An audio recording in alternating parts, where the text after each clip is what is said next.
শেখ হাসিনা পালায় না, শেখ হাসিনা পালায় না। শেখ হাসিনা পালিয়ে গেছে। শেখ হাসিনা এদেশে স্বৈরাচার কায়েম করার কারণে এদেশে আর সে টিকতে পারে নাই।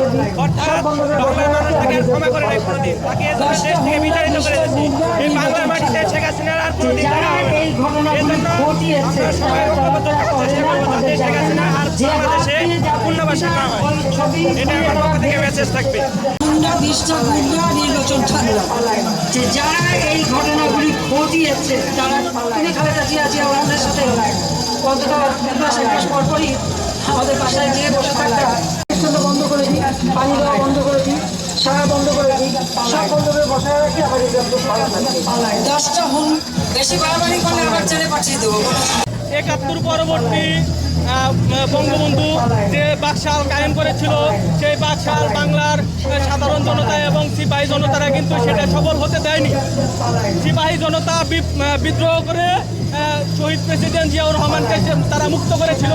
যা আমরা 7ই নভেম্বর সিপাহী বিপ্লব হিসাবে আমরা জেনে থাকি যে 7ই নভেম্বর সিপাহী বিপ্লব। অর্থাৎ এই আওয়ামী লীগ জন্মলগ্ন থেকে বাংলাদেশকে শাসন শোষণ করেছে এবং সেই 1972-এ বাংলাদেশকে তারা পরাধীনতার শিকলে বন্দী করে ফেলেছিল। কিন্তু সেই সিপাহী বিপ্লব সে বাংলাদেশকে কিন্তু মুক্ত করে ফেলেছে। শহীদ প্রেসিডেন্ট জিয়াউর রহমানের হাত ধরে বাংলাদেশ স্বাধীন হয়ে গেছে। ইভেন সেই শেখ হাসিনা আবার যখন ইন্ডিয়া থেকে ফেরত আসে, জিয়াউর রহমানই তাদেরকে সুযোগ করে দিয়েছিল বাংলাদেশের রাজনীতি করার।